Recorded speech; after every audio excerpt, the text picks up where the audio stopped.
سیرت کی کتابوں میں آتا ہے کہ مدینہ منورہ کے اندر ایک عورت تھی جس کا ذہنی توازن ٹھیک نہیں تھا۔ ایک روز حضور اکرم صلی اللہ علیہ وسلم سرور کونین تاجدار انبیاء مسجد نبی کے صحن میں بیٹھے تھے اور گرد صحابہ بیٹھے تھے۔ سبحان اللہ، کیا منظر ہوگا! اے مسجد نبی تو ہی بتا منظر وہ کتنا پیارا ہوگا۔ صحن میں آقا بیٹھے ہوں گے، گرد صحابہ بیٹھے ہوں گے۔ سبحان اللہ۔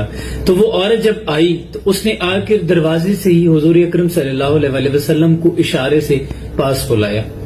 قربان جاؤں مصطفیٰ کریم آقا صلی اللہ علیہ وسلم اس کے پاس آئے۔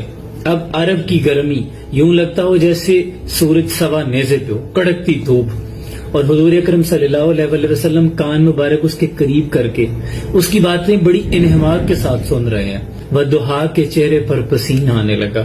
صحابہ یہ منظر دیکھ رہے ہیں لیکن آداب کو ملحوظ خاطر رکھے ہوئے ہیں، روک بھی نہیں سکتے۔ Subscribe the channel, press the bell icon.